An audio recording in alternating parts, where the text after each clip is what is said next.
Welcome to Respawn Aim Fire, the kick-ass irreverent gaming podcast from Affable Idiots. I'm one of your hosts, Chad Michael Innocent. We've got here with us Adam Gumby. Adam, what's up? Hey, what's going on, everybody? We don't I'm have here. time to mess around. There's a mystery afoot that I need to know about, and it is very important. Adam, what the hell is this thing you've been teasing and looking up things about and giggling about that you were just like, we'll talk about it on the podcast? I can't take it anymore. Tell us. So before we get into the podcast, I was like, hey, Chad, do you ever... And I was like, I'm going to stop myself saying for the podcast. So there was a... I don't know why this came up. Were we talking about our childhoods or something? I don't remember. George Bush, 9/11, whatever it was. As a kid... When I was a kid, 9/11. That's it. That happened. That's the end. Patriot Act, all of it happened. So when I was a kid, there used to be a TV show that would come on. And I was like, I wonder if this... What it's called, if I'm crazy, or if you watched it growing up. So... Growing up, did you sit down and watch TV with your family when you were like a young child, like in the evenings? Yes. Okay. What'd you guys watch? Well, it depends on the day. So if it was a Monday night, that was Scout night, and then we'd come home from Boy Scouts, and Dawson's Creek would be on, and we were allowed to either stay up and watch Dawson's Creek, or we had to go to bed. Mm-hmm. Wednesday night, actually, I lied. I think Monday was Seventh Heaven. Wednesday was Dawson's Creek. Okay. There was some Rescue 911, some Unsolved Mysteries. Classic 90s shows. Yep. Nick Very good. Night. So here, Nick at Night. Yep. Yeah, well, I didn't stay up that late. So I was looking and I was like, I thought it was crazy. I'm like, did this show exist? Did we actually sit down and watch this as a family? So this television program has been on for 26 seasons. Okay. It started in 1996. And it is still active today because I just clicked on their website and they have a new clip from today's show. When I was a child, me and my parents would watch Access Hollywood. Oh, which was on NBC. And I just remember, because I was looking up information to do a segment later. And I was like, I remember the end of that show, they always did the celebrities' birthdays. They're like, oh, it's Tuesday, March 27th. Helen Mirren's turning 58 because this was in the 90s, of course. So she was much younger. And I was just like, is this TV show still on? And I just clicked on and it's like Ryan Cabrera, which apparently is a musician we've never heard of, got married to a WWE star, Alexa Bliss. And they had a Buffy the Vampire reunion. Like, I can't believe this is still a thing. I thought it's on E, right? Market. Yeah. No, this is on NBC. Oh, it's on NBC? This is on NBC. E is what you thought I was talking about. No, we did not watch E. We watched Access Hollywood on NBC at like 7 p.m. because I don't fucking know why. I feel like that was always like the show that was... When I think of Access Hollywood, now looking at, you got Saved by the Bell kid on there now. Nick Cannon, is that? No, who is that? No, just some other guy. Different people. Anyway, when I think of Access Hollywood, I think of, and I know this is not the same thing, but I think of the shit that's just on the TV Guide channel. You know how you had like the scrolling TV Guide thing, and then there was something in the top third that was always playing? Like that's the quality of programming that I associate with Access Hollywood. And to think that was like appointment viewing for your family is awesome. I have no idea why. What a crazy childhood. That's great. If you want to hear more about Access Hollywood and those types of 90s experiences, and apparently still relevant today as a 2022 experience, you can catch us normally live on Sunday evenings at 8:30 p.m. Eastern Time on twitch.tv/affableidiots, or catch us on demand on YouTube and podcast services on Tuesday mornings, 9 a.m. Eastern Time. We've got some fun announcement-y type stuff to talk about today. Most of the time, it's always like rumors and shit like that. So it's nice to be able to say, like, we know things now. They are announced. Yeah, this is actually happening. Yeah. So we're going to talk Max Payne. Whoa. We're going to talk Lara Croft. That's the British version of what I just did because it was Lara Croft. Oi. The NVIDIA leaks that came out, they're looking more real. And speaking of that NVIDIA leak, we're going to start with our main quest. Nerds rejoice! Kingdom Hearts 4 has been announced. We've got a few articles here going over a couple of things from the announcement, all coming from IGN.com. Go give them a click and then try to watch a video, and then it will play the like 3 seconds of the video, and then it will go to an ad, and then after the ad, it will go to a black screen, and then it won't actually play the video, and then you have to refresh, which gives them another ad and more clicks. Bullshit, fix your video player. But on IGN, you can also learn that Kingdom Hearts 4 and Kingdom Hearts Missing Link, that second title is Missing -Link, no space in between, because it has to be a weird Kingdom Hearts thing, were officially announced as at the series' 20th anniversary event. There were no platforms or release date or window for Kingdom Hearts 4 that were released, but we did get a trailer. There's a glimpse of Sora in whatever this new world Quadratum is, which in the trailer was described as maybe an afterlife. I haven't played anything after Kingdom Hearts 1, but maybe Sora's dead, and this is heaven. Or not heaven, I don't know, whatever. Big, giant black demon monsters crushing cars and sucking people up. Maybe that's his version of heaven. Purgatory. You're right. Purgatory. He's in limbo. He's that little kid with a giant spider in that game. We got a quick look at some of the gameplay, which was surprising to see so early in an announcement, and an ending tease complete with Donald and Goofy, and who I'm assuming is Hades? We had a little blue flame that we saw, and it was all Japanese voice acting in this trailer because it was at the Japanese event, but it kind of sounded like a Japanese version of Hades from Hercules. That is the one thing.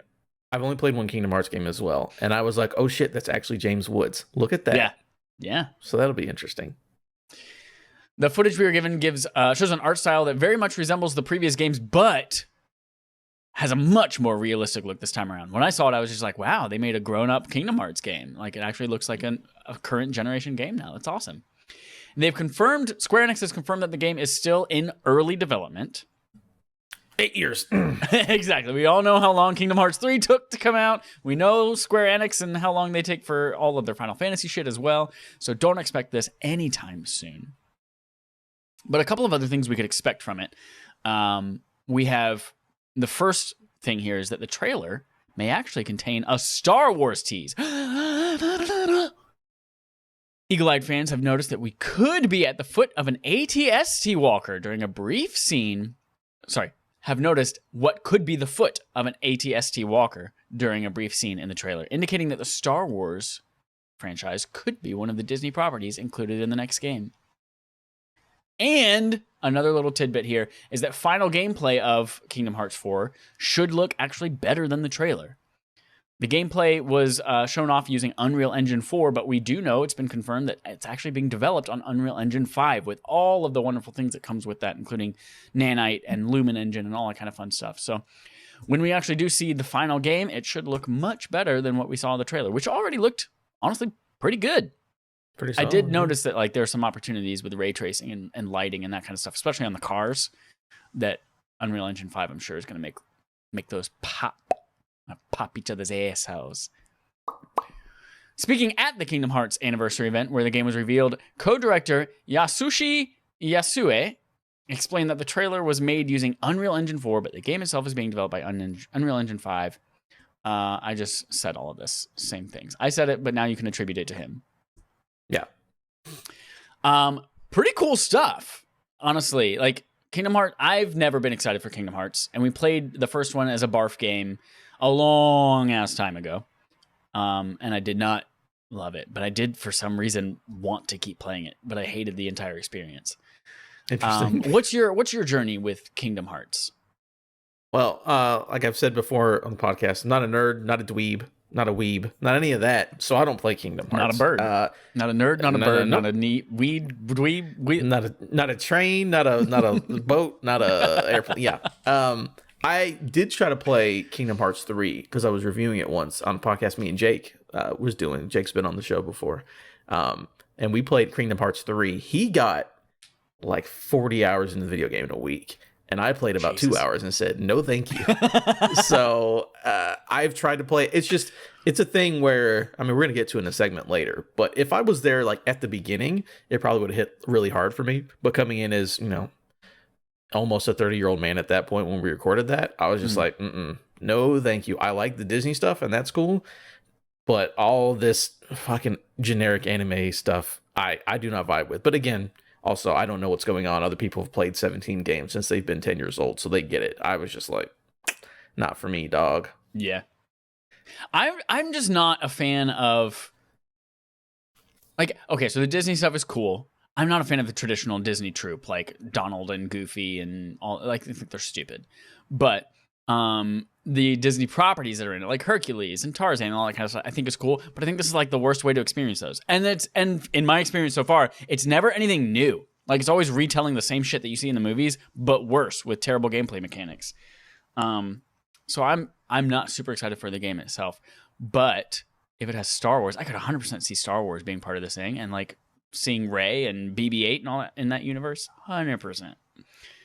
Speaking of things that you could see in this, Adam, we on Twitter asked people for their thoughts on the trailer and what they'd like to see. Can you run us through some of the responses we got? I will go through the responses. Yeah, I was like, I'm so knowledgeable at Kingdom Hearts, but just in case, I'm going to reach out to the community just to see if they could, what they have to say. But nothing to do with me not knowing anything about Kingdom Hearts. By the way, if you like Kingdom Hearts, that's fine. I'm just giving you a hard time. It looks pretty. That Pirates of the Caribbean level looked cool, but it was 40 hours in. If people like Kingdom Hearts, like, they know what they signed up for. Oh, they know that. Even Kingdom Hearts fans are like, we get it. It's dumb. Yeah, we get it. Anyways, we know we're going to be bullied. We're asking for it. Yeah, we got a good amount of responses, though. So this is just community talking about their thoughts. I asked them specifically in the tweet, talking about Kingdom Hearts 4. We don't know how you feel about it. What things excite you? Star Wars is going to be in it. Could you explain the game to the host? Because we don't know what's happening. So everyone had some fun with this. Smitty said on Twitter, "Never played, never cared. Fuck Mike McCarthy." Fantastic. Which is a football reference for those of you who don't know. Matt, it's also a reference to we were raiding once, and Mike McCarthy was doing something, and there was a game on, and he was watching the game while we were raiding, and so everything that night that went wrong just turned into "fuck you, Mike McCarthy." Fuck Mike McCarthy. I like that. I can get down with that. So Matt from RI. That's Rhode Island, I believe. You're going to have to explain this one to me. My friend from college explained it to me once. I'll never forget it. He said, I don't know what he wrote here. So again, while we're raiding one night, you can actually see this one on Joel Campos's Twitch channel. I think it's twitch.tv/Campos63. That we were all just like telling stories of things that happened in our childhood, or like words of wisdom. I can't remember what it was, but anyway, he says, "Oh man, there was this one time a friend of mine in high school gave me this really like really good advice. I'll never forget what he said to me. He just said, and we didn't know if he had just had a stroke or if and this was a real story and he just forgot what he said." It was the funniest freaking thing. It's great. Interesting. Well, okay, Matt, thank you very much for the insight on Kingdom Hearts. That's fantastic. Matt Grover EN on Twitter. I would love some of the live action Disney properties. I have a hard time trusting that Marvel or Star Wars would show up, but I would absolutely love it if they did. As for explaining the game, just know friendship is the quote unquote key to the series. I like that a lot. So live action. You don't think Marvel could make its way in there? This is what Matt Grover said. I don't know. I feel like if you're gonna put Star Wars, you could also put Marvel. Just make cartoony versions of them. I'm kind of shocked that Marvel or Star Wars wasn't really in 3, to be honest with you, because Disney owned all that stuff at that point. Yeah, but again, that game was in development in 1992, so I'm sure they weren't planning for that. Live action though. I think honestly you could just put all of it on the table. I think you can make it cool, because that is the one thing about Kingdom Hearts 3 I'll give it, is that the worlds, like the Toy Story world, looked like Toy Story. Pirates of the Caribbean world surprisingly looked very realistic, like Pirates of the Caribbean. So I think that they could really do it. And I'd be down for it. I mean, just, I don't know if I'll play it, but I would like the idea of someone making, like Ahsoka shows up in fucking Kingdom Hearts. That'd be fucking wild. I'd love that. I would love to see, like, what if Kingdom Hearts 4 is only Cinderella movies? The Amazon one too? You have the Amazon Cinderella. You got Brandy Cinderella. You got Cinderella, the animated feature. The new Cinderella from Disney. And a Grimm fairy tale book. And it's just book pages with no characters. I just want Kingdom Hearts 4 to just only be Cinderella. Sora just visits different Cinderellas. As from Jerica, Jera Chu. Jerkachu. It's Jerkachu. I see that now that I'm reading. Not gonna lie, I tried to watch a Kingdom Hearts recap again, all caps. I'm still lost. I played the trilogy and beat them all except the last. I just like the Disney characters. I feel like the rest is all lost. Very confusing story they're trying to tell. I love how you've played all of the games and don't know what's happening. Right? You played all the games, don't know what's happening, and you watched a story recap for the second time and still don't get it. God, that's great. Continue from Jericho. But I love the design. I like the design of the next game. I like the ultra realism in this new world they're exploring. Yes, I'll play if Star Wars is involved. Won't know why it connects to anything, but it'll be cool to see. I don't think it matters story wise why it connects. It's just cool that Star Wars is there. I do like the way it looks. It's pretty interesting. Pork Chop 1864 or Brent for those of you who don't know. B Rent. That's his rapper name. B Rent. I'm so excited, bro. I can't wait. In all caps. All caps. This is. I'm gonna save that one for last. Andrew Hullabaloo. God, what a great word. Hullabaloo. Yeah. Hullabaloo. I fucking love it. Grew up with the original 1 and 2 on PS2 as a kid, so I've always been somewhat excited for new games. I haven't exactly loved how convoluted it's gotten lately, but with Sora having the sort of realistic drip and keyboard grapple, I think I can overlook personal gripes from one more game. That's true. People are like, it's dumb, but it's got style. You know, Sora is handsome. Haley Joel Osment might not look like Sora anymore, but it's a great time. I love him. So the last one, Trevor. Says my feelings. Have you noticed that Twitter does this thing where you click and it gives you a caption or image description? A what description? If you go on Twitter and someone uses a GIF, there's a button next to it that says alt, and it's an image description of what the image is. Oh, I knew that you could when you post an image, you can put in an alt text thing, but that's cool that it describes it. It just does it automatically. Machine learning, he sent the indecisive I don't know GIF, and it's Larry David being like, This is Trevor's feelings towards the game. Honestly, if I weren't so tired, I'd offer to be on and talk about it. But yeah, my hype for this series died a while ago, and Kingdom Hearts 3 really showed me that. I'm happy for people that are excited for it. So yeah, Trevor is like, I'm out on it, but be happy for those who are happy. So that's all we have from the fellow Raffians. That's what we got on Kingdom Hearts. Rufio. Expect to see much more of this game over the next 12 years as it gets closer to release. Okay, question for you though. Yes. Is there any chance that this is a PS5 Series X game, or is this PS6 next Xbox fucking whatever? Seeing how much support the PS4 is still getting now, this far into the life cycle, this is 100% still going to come out on PS5. Okay. Especially considering that it's on Unreal Engine 5, which allows you to do, so many more millions and trillions of polygons at the same time without having to, tap into too many resources and all of the real-time lighting. Like, that's going to allow us to support older hardware a lot longer than I think we've ever expected to. We'll see. I'm excited that people are excited. Again, Kingdom Hearts always looks cool.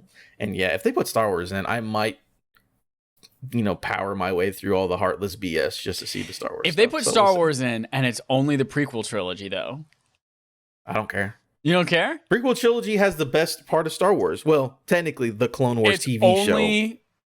What's his name? Just Guado? prequel movies. Guado and Anakin. Guado? Annie. Guado. That's it. Annie. It's only him and Anakin, and that's the only part of Star Wars that we get. You're selling me more and more. I don't know what you're doing here. We're gonna take a hard right turn into Game On Game Show. The Game On Our Game Show. We play a game called Game On, the gaming show on our game show. Game. Wow. Our game this week is related to Kingdom Hearts. It is called Make a Good Kingdom Hearts Game. Zing! Got you, freaking nerds. Kingdom Hearts games are great, whatever, great. But they are traditionally this action RPG game that's kind of bland and generic, with Disney properties thrown on top and Final Fantasy properties thrown on top. So I have 3 games here, Adam, that I would love for them to be our kind of base game, similar to, Sora and his boring world. I want these 3 games to act as our base game one at a time, and we decide what other movie, TV, literary franchises do we want to throw in here that we think would fit in these worlds that we would like to kind of mash up with these games in order to create a good version of Kingdom Hearts. Okay, I got you. I understand the assignment. Yes, anything's on the table. Even things that are already represented in Kingdom Hearts are fine. Rumored Star Wars, that's totally fine too. Whatever. First up, our base game is Elden Ring. Okay. What franchises? I'll throw out one right off the bat.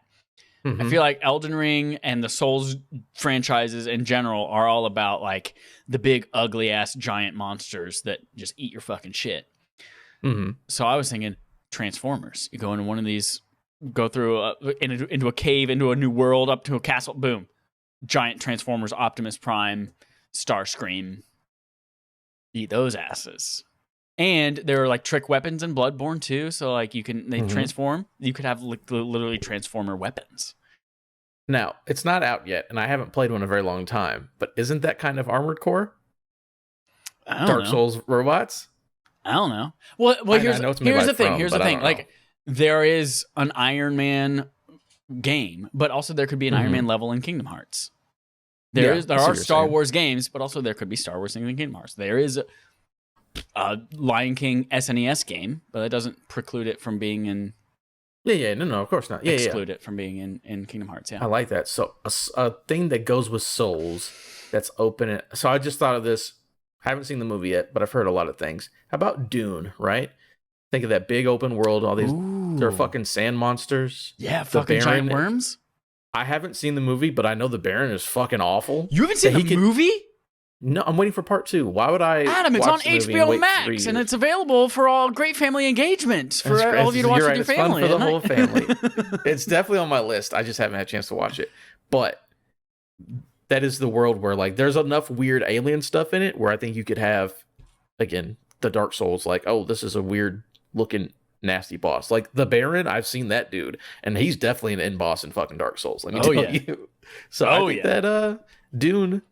What's that director's name? Something French. Denis Villeneuve. Mephistopheles. I think Dune from Software makes plenty of sense. Denis Villeneuve. There you go. Dennis Villanueva. Dennis Nillawafers.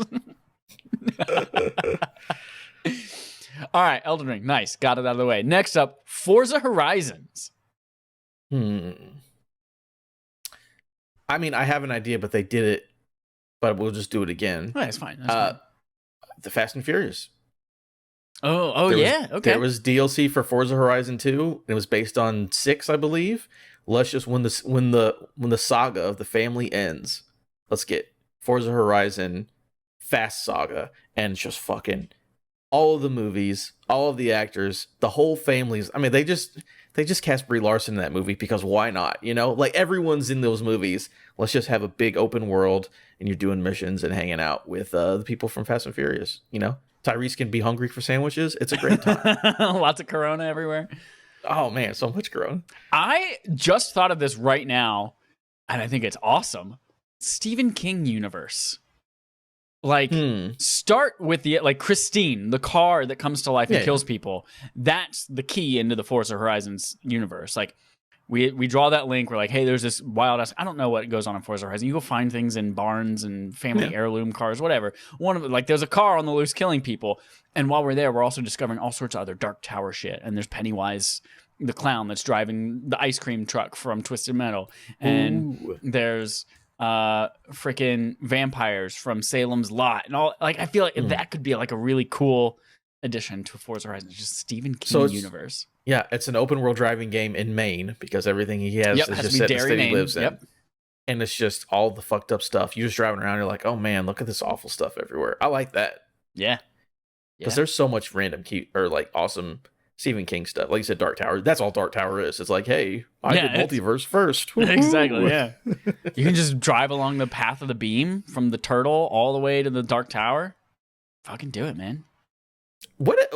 Stephen King's like, okay, multiverse stuff, but there's a turtle at the center. And the clown from It is actually a god, but he's scared of the turtle. It's like, fuck. Stephen King, keep living your life, man. I love you. All right, final game, Halo. Beloved Microsoft property, Halo.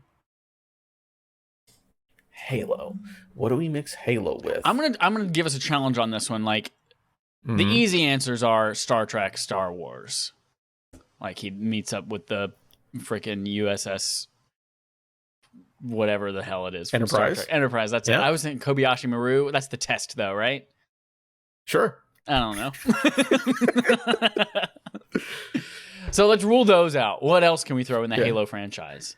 So I immediately think we go silly with it, just because you said the word star a bunch. I'm like, oh, Starship Troopers.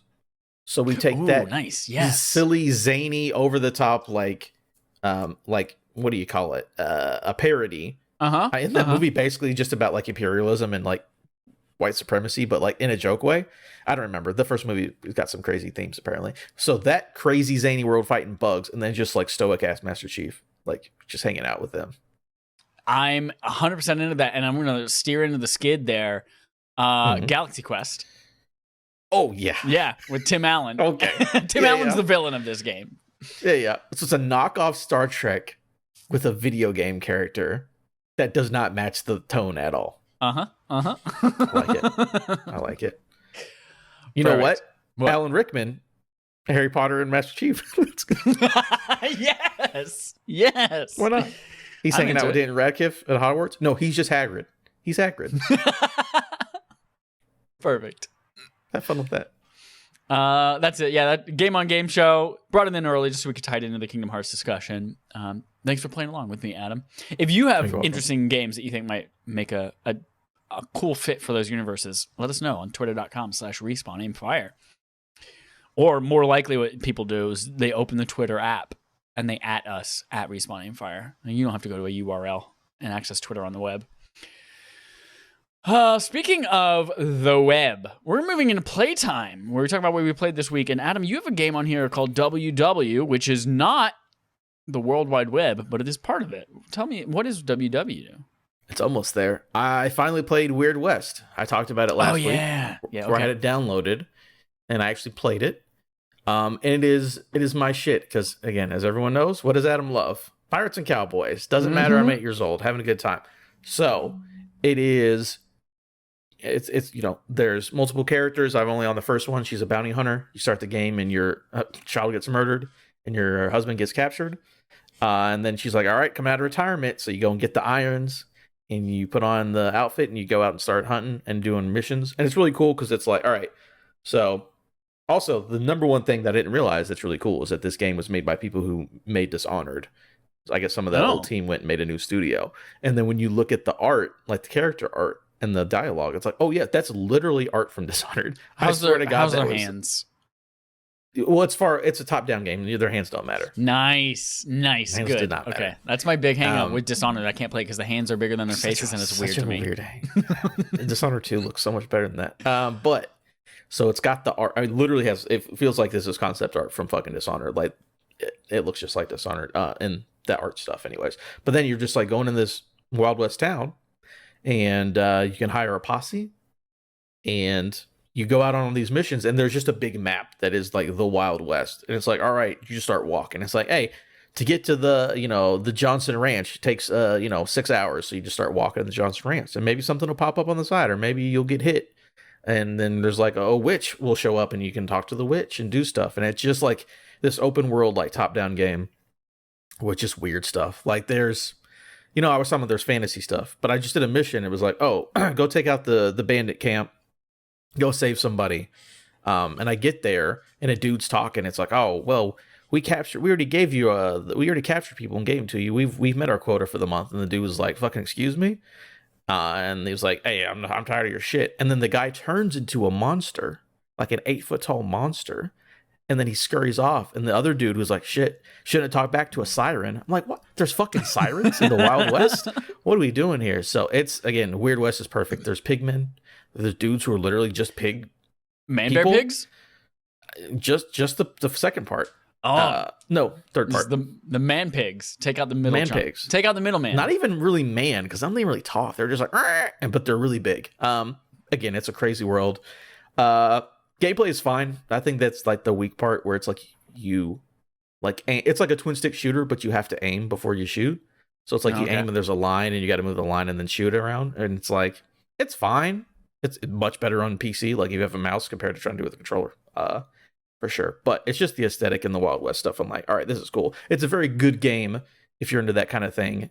If you're just going to do it for gameplay, you'll be like, you probably won't play it all the way through because the gameplay is fine at best. But it's my thing, so I'm into it, and it's free on Game Pass, so can't complain. That was exactly going to be my question. It was like, is it on Game Pass? Yeah, Perfect. absolutely. Check it out. I'll check PC it out. and Xbox. And then a little more Elden Ring. Everyone's always playing a little more Elden Ring. That's fun. I jumped back into Assassin's Creed Origins because I've been watching Moon Knight. And I was like, you know what I like? Egypt stuff. Yeah, pirates, cowboys, Egyptian shit. I am 9 now. So I went back and started playing that. I apparently owned all the DLC and have never played the DLC. So I'm going to get through that, play New Game Plus, super powerful, kicking everyone's ass. And then Mass Effect. So I've been playing that on and off. But yesterday I was like, I'm actually going to play this game. And I did 6 loyalty missions. I'm like, hey, everyone be my best friend. Let's all go hang out. Maybe we'll smooch later. So just making a little bit of progress in different things. There's really no big games coming out anytime soon. I was thinking that for reviews and stuff. I don't think there's anything for a little bit. Nothing huge. I pre-installed that Black and White Samurai game. Oh yeah, on my Xbox, but that's not out till May. So you can already just hanging out until something big comes out. That's really interesting to think about because I like in my brain this whole freaking year is stacked. No, I think we got a lot in February and we haven't got a ton since then. Yeah. Wait a minute. What about Vampire the Masquerade Blood Hunt? No, that's just about a row. I'm good. What about Vampire the Masquerade Swan Song? Not interested. It's like a detective game in Vampire the Masquerade. I don't know about that. What about Metal Max Xeno Reborn? Yeah. You're right. Nothing's coming out for a while. Yeah, no, like all the way through June, I don't see a single thing that I'm really interested in. You just start reviewing indie games, which is cool for me. Yeah. That's it for me, though. What about you, bro? Dope. As far as video games go, just back on the same old Destiny 2 bullshit. Doing some raids. We this week we did attempt. Here's a fun story. This week we attempted another raid called The Last Wish, which has been out for a while. We've done it one time. Just to do it and say we did it. But that was like a year and a half ago. And we haven't done it since. And technically, the final boss of that raid, we never beat the right way. We just cheesed it. Where like you could cheat and everyone goes to one spot where the boss is going to come out. And then if you're quick enough and everyone has swords, you can just like fucking claw its foot to death and then it dies. That's what we did a long time ago. And so we're going through this raid again because there's like exclusive loot that drops in each raid, and there's some cool outfits and cool weapons that we want.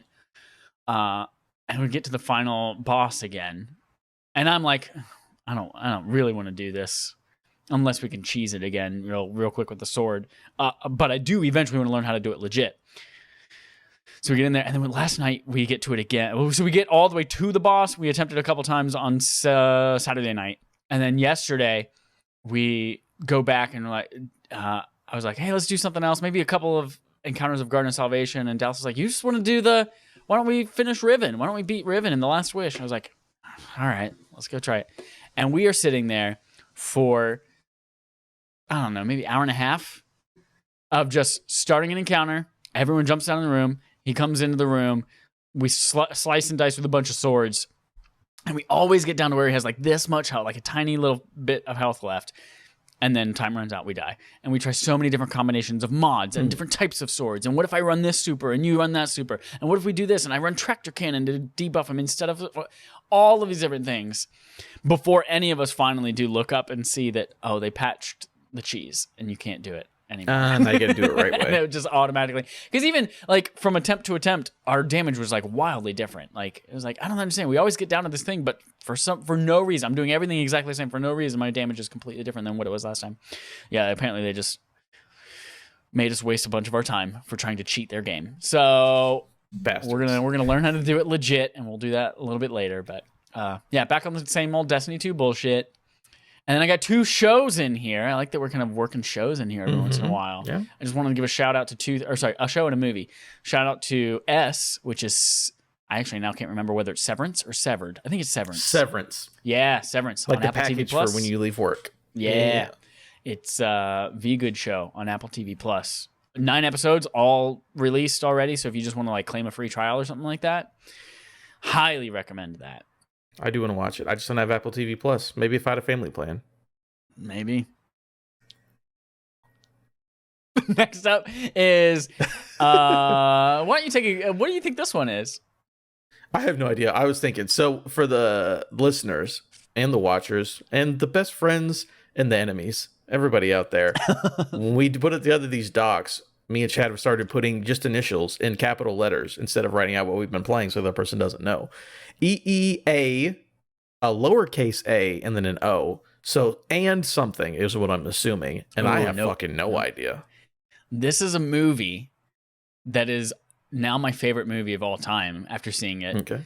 Everything, Everywhere, All at Once. Oh, yes. Yeah. I heard it's fucking fantastic. Fantastic movie. The plot device that the whole movie centers around is that there's a multiverse and there are alternate versions of yourself. There are countless versions of yourself.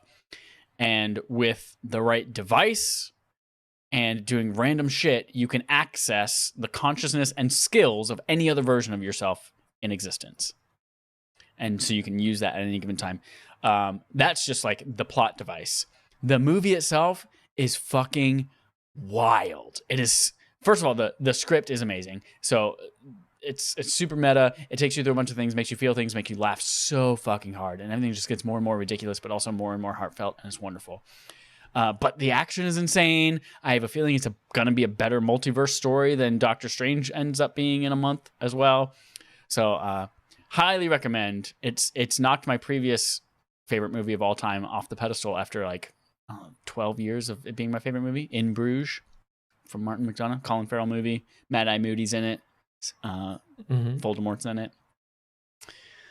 I've also watched a movie that Voldemort was in, but I'll talk about that in a second, I guess. The Kingsman? A different one. No, different Voldemort movie. Oh, okay.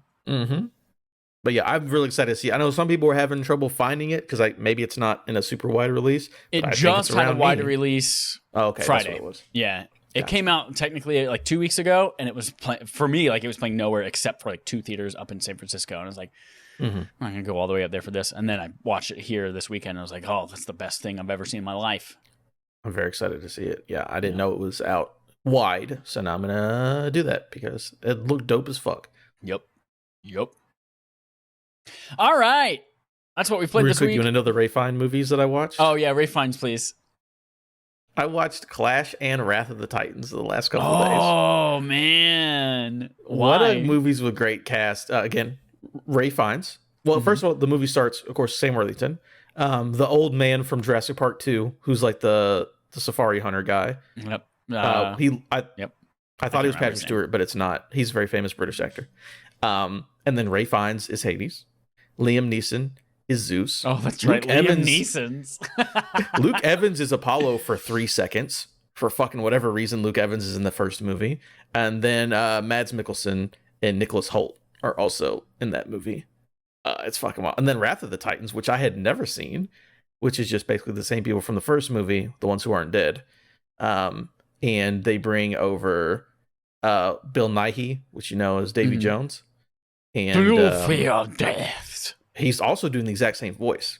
He's literally doing the exact same performance as when he did for Davy. Maybe that's just how he talks, because I guess he's whatever, where he's from.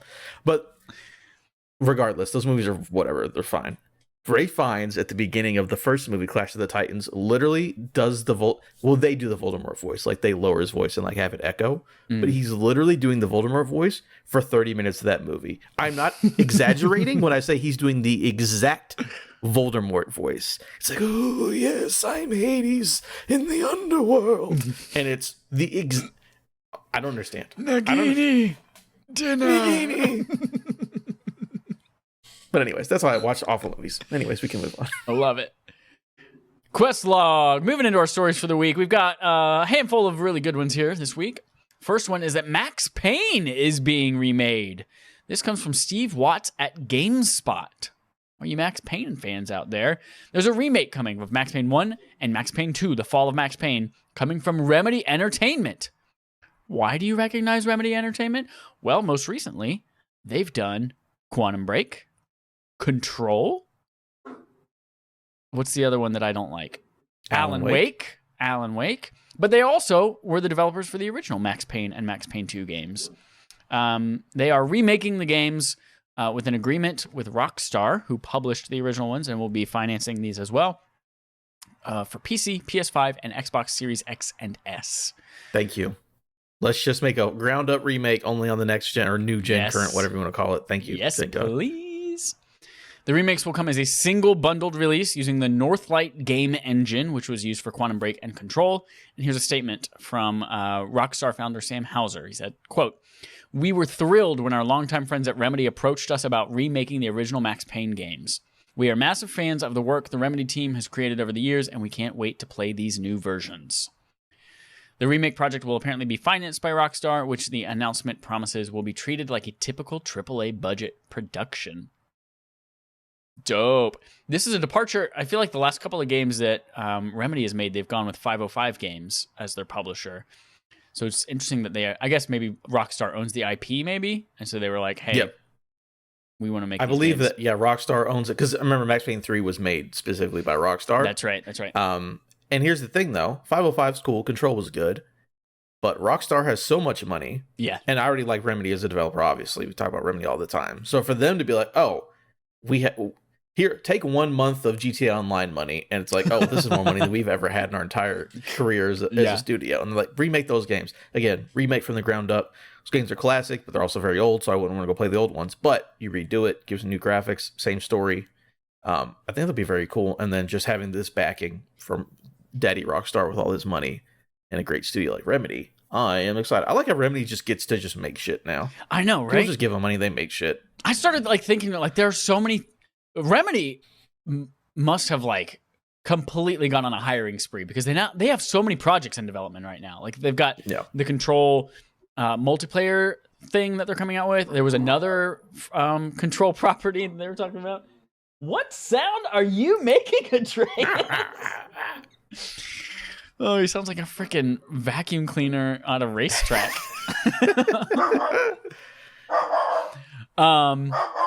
We're going to put him in timeout in just a second. Anyway, Alan Wake 2. They're making Alan Wake the remaking. Or no, they just released the remaster. They did do the remake, a ton of stuff. Plus, now they have these 2 games in development. And these aren't just like a remaster like Alan Wake was. These are remakes of these games. Mm-hmm.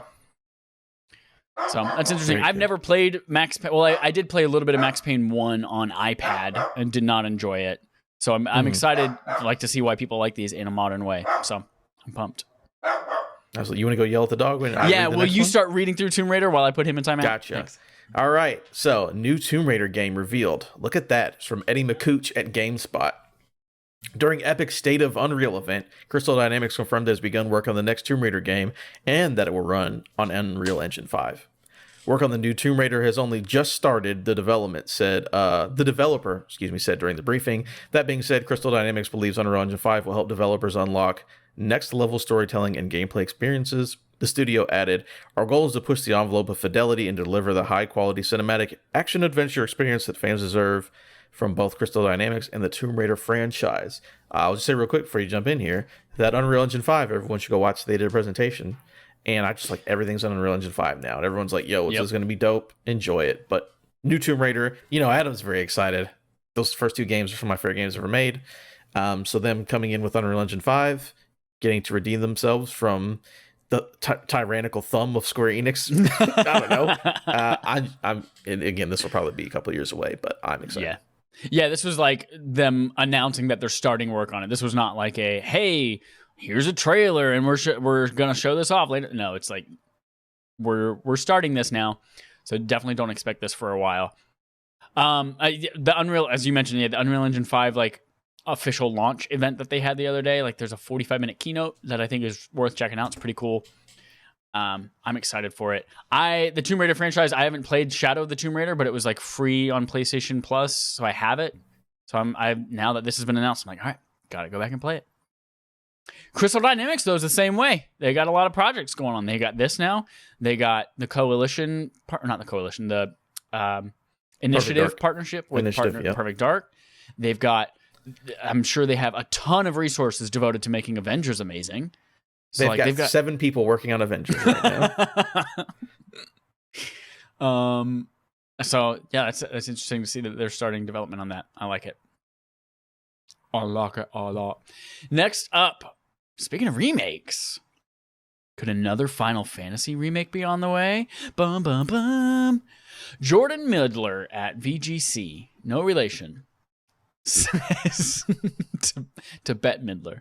And that's what people were wondering when I said Jordan Midler. Yes. Of course. Like, wait, is that Bette Midler? Did she transition? Bette Midler turned 63 today. Access Hollywood. There's evidence of a Final Fantasy IX remake that is mounting following the announcements of Kingdom Hearts 4 on Sunday. Why? Well, you might remember that there was a GeForce Now database leak that leaked a lot of Square Enix upcoming games. And a lot of those have started to turn out to be real things, including Kingdom Hearts 4 that was part of that database. So now Final Fantasy IX is left as the sole title to be announced or trademarked by Square Enix. A remake of Final Fantasy Tactics is also expected following the news that Square Enix has trademarked Tactics Ogre Reborn in Japan. And the GeForce Now database leak revealed several unannounced Square Enix titles that would later be confirmed, such as the PC version of Final Fantasy VII Remake, the remaster of Chrono Cross, and then this does not come from Bette Midler's unrelated acquaintance, Jordan Midler. This comes from Adam, but he wanted to make sure that we all knew. While there's no direct evidence. Yeah, in fact, why don't you read your own thoughts, Adam? Yeah. I just basically editorialized everything in the story. While there isn't any direct evidence to a Final Fantasy IX remake, the overwhelming accuracy the NVIDIA leak has had with other Square Enix titles in particular seems to suggest it's on the horizon. Yeah, basically, like the whole story was like, oh, everything else on the list has happened, so Final Fantasy IX's happening, even though there's nothing really saying Final Fantasy IX happened. But again, when you have a leak and it's like, here's 7 things that got leaked, 6 of them happened. It's like, ooh, yeah. I think like Walmart Canada real too. Yeah, Walmart Canada of E3, where like everything but like one of those things ended up actually coming true. I think everyone should really go check that NVIDIA leak or the GeForce Now leak. Well, NVIDIA, same thing. It's wild. I mean, there's so much stuff that was on there that's like, all of it's true. It's like God of War PC. They're like, that's fake. Oh, no, that's real. And just like basically everything on that list has been true. So maybe go check that. And again, literally every one of the Square Enix things has happened except for FF9, which tells us fucking it's going to happen because it's the only thing that hasn't. So that is a gold mine for gaming. It's like no one would assume that would have meant anything. It's like, oh no, all of this was real. Yeah. So very cool. I in the same kind of vein as the Max Payne remasters, like Final Fantasy IX, I'm 100% on board. We played that one actually as a barf game last year, I think. Mm-hmm. Isn't the one you like more than 7? A lot of people, this is their favorite Final Fantasy game. Okay, I don't know what mine would be. I think mine's probably one of the 2D ones, like Final Fantasy 4 or 5 was good. 6 is also good. I don't know. I don't know what my favorite is. I have to go back and play some of them again. But people do love 9. I do know people are like, 9's better than 7. So yeah, a lot of people love 9, and I really, really enjoyed the story of it, like and the characters. So I was like really pumped on all of that whenever we were talking about it for a barf game. So I would love to see a modern retelling of this. What's old is new yet again. Monkey Island is back with original director. Comes from Joe Screbbles at IGN. Return to Monkey Island is a sequel to the legendary point-and-click series coming in 2022 from the original writer-director Ron Gilbert. Designed as a follow-up to the first 2 games, The Secret of Monkey Island and Monkey Island 2, LeChuck's Revenge, the new game is being published by Devolver Digital in collaboration with Lucasfilms Games. Fellow co-creator Tim Schafer, who now runs Microsoft's Double Fine, does not return to the game. And on Twitter, Gilbert said his terrible Toy Box development studio has been working on the game for 2 years, quote, in complete secrecy. I saw everyone on Twitter freaking out about this, and specifically at that tweet, quoting that tweet, saying that, like, hey, here's a new thing that somehow didn't leak, and we've been working on it for years. People are like, oh my God. I personally... You could show me 55 screenshots from Monkey Island and I would not be able to recognize it. So I don't know anything about Monkey Island, but people are pumped, man. They are. I've never played. I own multiple Monkey Island games. I don't know which ones. I think I own like 5 of them. I have no idea. But people, like you said, were super excited. Especially, I know Ron Gilbert's like a big deal. Like when him and Tim Schafer were at Lucasfilm or LucasArts making all the good games. So I think it's cool that he gets to come back and make like a direct sequel. Devolver being involved, I'm like, thank you, because Devolver puts out bangers on the regular. Um, People are very excited for it, and I'm willing to check it out. It is my aesthetic because, again, I believe the game is a point-and-click adventure game about pirates. Oh, shit. That makes sense with the island, Monkey Island. Maybe I'll check it out. Apparently, it's everyone's thing is like, oh, it's hilarious. Like, it's very well written, and it's a very like cute, funny game. So maybe it's the thing I'll check out. Again, I own it, so might as well. But yeah, everyone was hyped. I've never played them either, but maybe it'll be my thing, and I own them, and I'll check out the new one when it comes out. Dope. Speaking of current gen, we had that conversation last time. Another game that might be coming only to current gen is Need for Speed. This comes from, remember his name, George Yang at GameSpot. A new Need for Speed game is reportedly coming later this year, with EA having delayed the game from a planned 2021 launch.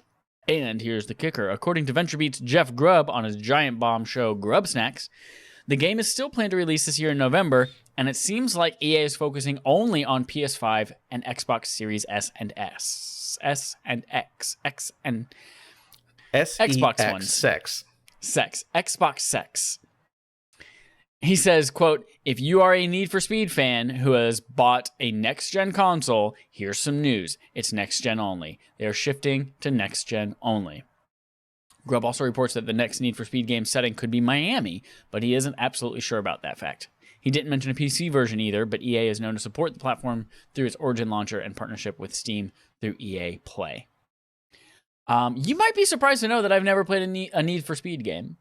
I am familiar with the franchise through the excellent portal of Need for Speed, the movie, starring Jesse Pinkman, actor, whatever his name is from Breaking Bad. Aaron Paul, yep. And Kid Cudi for like the first 10 minutes, right? Oh, I don't know. When I saw the movie, that was before I knew of Kid Cudi's existence, so I probably did not recognize him as I believe he has a black friend that dies in the beginning of the movie, right? That sounds right. I honestly don't remember almost anything from the movie. It's been 10 years from a movie I didn't give a shit I also about. am starting to confuse Need for Speed starring Aaron Paul with El Camino, the follow-up movie, where it's also about Aaron Paul and there's a car involved. Yeah. And sorry, El Camino is a follow-up to Breaking Bad, not a follow-up to Need for Speed. So I'm starting to conflate those two now, and I'm pretty sure Breaking I saw Bad the Need for Speed movie. Takes place in the Need for Speed universe. It's so true. You know. And also Fast and Furious. Yeah. Yep. For me, cool. Next gen, current gen, whatever you want to call it. Exclusive games, cool for me. I do like Need for Speed. I probably played about half of them. They're fun racing game when they're good. They're really good. I haven't played one in quite a while because I just really haven't cared as much. But 6 months after it comes out, it'll be on EA Play, and I'll play a next gen racing game on EA Play for free, and I will enjoy it very much. Unless it's really, really good, then I'll just get it, Black Friday or something. But again, current gen only games. I'm sorry if you can't get a next. You know what? That's not even an excuse anymore, because apparently Xbox Series X's will be on Amazon all day. PS5 has a drop every week. You don't have excuse anymore. Those old consoles are dead to me. If you have the means and the money to get a new one, I don't want to guilt you because money's hard, but I'm all about this. I'm 100% all for next gen only or current gen only releases from here on out. You had your chance. You could save up all your grandma birthday checks over the last 2 years and buy yourself a PS5. Your grandma's giving you $250 a birthday? Jesus. No, but she has Alzheimer's, so I just convince her my birthday is every other week. It's just constantly, yeah. I got you. Just kidding. No, I have one grandma, and she's wonderful, and she does not have Alzheimer's. But she gives me lots of money. She gives me all the cash. I still swindle her out of all of her jewelry, and then I pawn it. No, that's not true. Final story for today is actually a fun one for our community for Respawning Fire. D&D game that Trevor Bettis works on is getting awesome content. This is information coming from an IGN article from Logan Plant. You might recognize Trevor Bettis as someone who has been on our podcast 1,000 times, who also has a ton of other podcasts, including it's not Dungeon Driver anymore. What is it called? It started as Dungeon Driver. Anyway, he has 1,000 podcasts. I mean, he literally has 17 podcasts right now. He has I'm Gonna podcast. He has the same Mister where he does something He has some podcasts. Anyway, he's also the community manager for Idle Champions of the Forgotten Realms. And that is an officially licensed D&D strategy game. There has been an announcement that a classic D&D character from the 1980s cartoon is coming to Idle Champions. Developer Codename Entertainment is gearing up to release the game's 100th champion, and to celebrate, they're bringing the Dungeon Master from the 1983 D&D cartoon into the fold. I did not ever watch the show as a kid, and I did not recognize the name, but Adam sent me a picture. So if you guys are on a device that supports Google, go to Google and just type in D&D cartoon Dungeon Master. You'll see this guy, and you'll be like, why do I know that gross-looking guy? But you'll recognize him. You'll know him. He's been in the memes. I think this little man has been in the memes. I think so. I think he just like weasels his little frog face into every meme. In addition to the Dungeon Master Champion, the content drop also includes, I think this is pronounced Unny the Unicorn from the cartoon. Quote, this was our 100th champion, and we had a lot of classic D&D characters to choose from, says Idle Champions Live Services Manager Chris Dupuy. However, when we finally landed on Dungeon Master, everything clicked into place. I knew we had something special brewing. Dope. That's cool to see like a high-profile thing on the front page of IGN that's associated with someone that we know and who is on our podcast and that we love and support. So go check that out. Really cool stuff. Awesome. Yeah. Awesome for Trevor. It's really cool. Congratulations on your guys' game. Again, being also on the front page. Literally, when I opened up IGN, it's like, oh shit, that's the thing Trevor does. Also, it's just what a great character, because it's literally a dude from a cartoon show from the 80s that is wild. So the basis of the show is, from the very small bit I've watched, I think it's maybe the first episode, where like kids are at an amusement park and they're like, oh, Dungeons and Dragons the ride. And the kids get on the ride and then they get transported to real fantasy world. And then this weird little man is like, I'm the dungeon master. And they're like, we're children, but we have swords and magic now. We don't know what to do. He's like, go take care of the dragon. And then I think it's episode 1 where they fight Tiamat, which you may know just from like normal mythology and stuff. But Tiamat in D&D is the mother of dragons who has 5 heads that are all different colored dragons, and is literally one of the hardest bosses or creatures in all of D&D, and they just fight it in episode 1 because it's a fucking 80s cartoon and it doesn't matter. Oh yeah, Tiamat. I'm familiar. I think Tiamat gets mentioned. I don't know what mythology, but I know it's another mythology besides just Dungeons and Dragons. Oh, it has 5 different colored heads. There's a white, a black, a red, a blue, and a green head. Oh. Yep. Chromatic dragons, baby. Chromatica. Dope. All right, we are almost at the end of our podcast today because Game on Game Show came early, but we do still have one wonderful segment left. It's a segment from Adam. Segment from Adam. Drop a funky beat. All right, segment from Adam. We had fun. So at the beginning of the show, we made fun of Kingdom Hearts nerds because they're nerds, but they enjoy their thing. That's fine.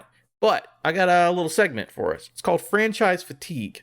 Ooh, okay. And Chad, I'm going to ask you, I have a list of the world's most popular video game franchises. Okay. And we're going to go through these. And if you get things off the top of your head, we can know. Right now, we're going to air our dirty laundry. There's a thing that's been happening on Twitter last week that was like, oh, it's a hot take that'll get you in trouble. We're not doing that because fucking hot takes are stupid as fuck. But I do want to know a franchise that is popular and people enjoy that you just don't give a fuck about, or maybe you want to be interested in it. I don't know. We're just gonna talk about franchises and things that we are interested but maybe don't care about. Like 100% Kingdom Hearts is like, I don't fucking play that shit. Yeah, that's for nerds. But I know it's popular and I know people like it. So I have a list. But if you can think of anything on top of your head, give them to me, and we can talk about just franchise fatigue, things you're tired of hearing about because you're not interested or you just haven't played it. Technically this is part of a franchise, but also there's one particular game that I'm just fucking tired of hearing about, and that's GoldenEye, 007 GoldenEye. Like, Perfect Dark was the better game. It's so much more fun. GoldenEye 007 was not great. Go back and play it today, and you're like, this is a trash heap of poop. So I'm fucking tired of people talking about how good GoldenEye, the golden days of GoldenEye. You're like, no, y'all, go pick up Perfect Dark and play as little Elvis alien shooting fucking Joannas. What was the name of that character, that Kevin Spacey alien? K-Pax. K-Pax. Plays K-Pax in the Perfect Dark. Huh? Yeah. K-Pax. So I do have a list of the most like popular franchises or like most money making, whatever. Sure. Again, I'm just, of course, Call of Duty. Everyone knows. Call of Duty is fun. Whatever, you enjoy it, you don't. I don't think there's anything hot takey about that. Mario, of course. Grand Theft Auto. Do you enjoy Grand Theft Auto? I do not enjoy Grand Theft Auto. But I get why people do. Yeah, not at all. Yeah. Not at all. You understand. There's nothing hot takey there. Legend of Zelda. Unless if you like Breath of the Wild, all these make sense. Because that's the bad one, Breath of the Wild. Yeah. Oh, zing! Got him! Last of Us is up here pretty high. Dumb. Last of Us number 8. Game. I mean, I don't think I can complain about that. Okay, here's one. How do you feel about Sonic the Hedgehog? Oh, Sonic the Hedgehog has never been good. Never, ever been good. And the second movie is not good. First movie, great. Excellent movie. Second movie, bad. I don't know. Knuckles is in it. Yeah, Knuckles is in it. And he's like a knockoff Diet Drax. So, Sonic 2, Sonic, the franchise, video game franchise has never been good. Take this as a person who owns like 12 Sonic the Hedgehog games on Sega Game Gear in my bedroom right now. Which I've also decided that as soon as I get my analog pocket sometime this year with the Game Gear adapter, I'm going to stream so that I can prove to everyone how bad Sonic games are. I'm going to stream all those Game Gear games. Interesting. Yeah, Sonic, not good. Oh god, Resident especially try playing Sonic Adventure. I loved that shit on Dreamcast 1. As if there was a second on Dreamcast. But then whenever they released the remaster on PlayStation 3, go back and play that shit, and it is trash. Oh my god. What stupid kids we were. You're over Sonic, huh? Oh yeah. But you own all the games. I own all the games. I had Sonic Shuffle. I had Sonic Team Racing. That one is good. I liked the character of Sonic. I had Sonic comic books as a kid. I would draw them all the time. I've watched the cartoon like crazy. But the games are just bad. I just really liked the character of Sonic, and therefore I wanted everything he was a part of. He was 90s as fuck, and he was really cool. Yeah. I give it to you. How do you feel about Resident Evil? You like Resident Evil, though, don't you? I do enjoy a lot of Resident Evil. I enjoy about half of Resident Evil. Resident Evil to me is like Final Fantasy, where like it's also next on the list. Yeah, it's like if you stick to the main path, you're golden. All the offshoots are trash, and you can just avoid those with very rare exceptions. But just stick to the numbered entries, and you'll be fine. Okay. Here's one for you, and you're wrong for this one. But Red Dead. I know you didn't. You don't think it's bad, but you did not enjoy Red Dead because you said it wasn't your thing, right? Right. Just wholly uninteresting to me. Did you play one at all, or is it just? I tried to play one 3 times, and I was like chasing a rabbit. I never got more than like 45 minutes into it, but I was like chasing a rabbit through the beginning, and I was not into it. Okay. Number 20 on this list, Souls, which of course we all know from software. Yeah. Elden Ring, I do like, but again, I have so many. I think I have fair criticisms with Soul games, and it's like either you fucking love Souls and it's perfect, but you still know it has flaws, but you just pretend it's perfect, or you just like those are hard. I don't care. Where do you actually fall? Besides Elden Ring, because of course everyone likes Elden Ring, everyone likes Bloodborne, but does that overshadow those other games, or how do you feel about Souls? I guess overall, I honestly, I've only played of the traditional Souls games. I've only played Demon Souls and most of Dark Souls 3. So I don't know about Dark Souls 1 or Dark Souls 2. But to me, I don't really notice much of a difference at all between Bloodborne and Elden Ring and Dark Souls. So just different settings. Yeah, they're just different settings to me. That's it. Yeah. And I'm sure those purists out there are like, "Oh my god, nothing could be further from the truth." But I don't know. To me, they're all the same. Ranvid's castle in the second. Yeah, okay, right. One of the many dark stone hallways in a castle where you fight some people who are going, "Ah!" Again, I do like Elden Ring, but there's just so much. Like, please tell me the story without making me watch a 7-hour YouTube video. I just like kind of like Kingdom Hearts. The last one I'll leave you with, because this is my quote unquote controversial. I don't think it's controversial at all because I'm not wrong. Metal Gear. How you feel about Metal Gear? Oh, Metal Gear. You know, I'm a fan of playing the Metal Gear games. The story is it's hard to follow, and there's a lot of convoluted Kojima shit in there, but they are fun games and I enjoy them a lot. And so when they do come out, I don't feel like I'm fatigued on the franchise at all. And similar to Resident Evil and Final Fantasy, as long as you stick to the numbered entries, you're good, with the exception of Peace Walker. Peace Walker's great. But yeah, you can stay away from like Rising Revengeance and whatever the multiplayer non-Kojima game was with the zombies, and you can stay away from those. Yeah. I'll throw another. This one's a little bit controversial, but 3D platformers, 3D character platformers.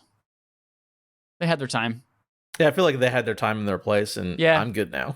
Yeah, we don't need any more Spyros or Crash Bandicoots or they had their time. We're good now. Thank you though. I'm with you.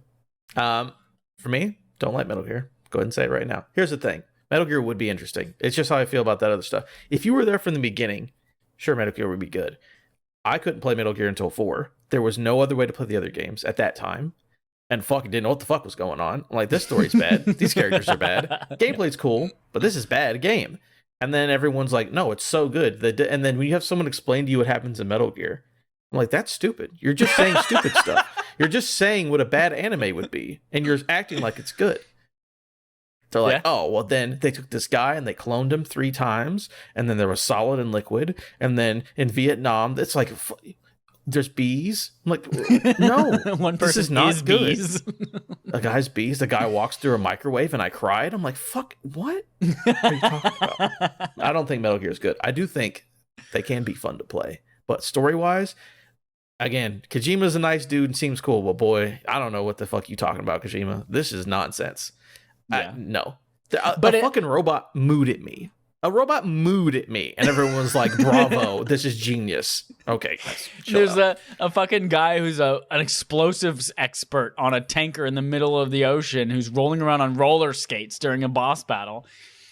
Yeah, I agree. It's like batshit wild, but they're fun. And they have like cool, interesting, like you're fucking in Metal Gear 5, whenever you have your robot arm that can call down thunder from the skies, and then you open up black holes that people get sucked into and end up on your mother base for your, building out your team and tying people to balloons and shit. Like, it's fun. That's all fun, but it's also funny how he's like, this is serious, 60s tactical espionage. But I'm like, you can open up black holes with your hand, and that's serious tactical espionage? All right, Kojima, relax, kid. And then last year he had that comment too about how like he was starting to think about what his next game would be, and he like starts thinking about 9/11.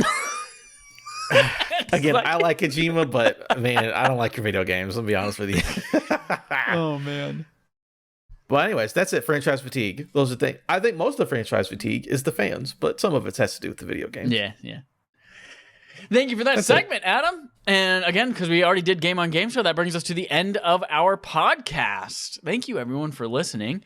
I know last week we advertised an episode 252, and then after we posted it, or after we talked about it on the podcast, I realized, fuck, I set 252 to go live on May 1st. And not April 1st. Hey, we have an April Fool's podcast out because the joke is ruined now, and you're going to listen to it out of order. It's going to be so confusing. Go listen to 252. It's a good time. It's 18 minutes long. April Fool's. There's some other things going on. Patreon.com/RespawnAimFire is a place where you can go to support us at $1 a month, and that gets you some cool perks like the ability to vote on what games you want us to play each month through our BARF poll. BARF means Backlog Accomplishment with Respawn and Friends.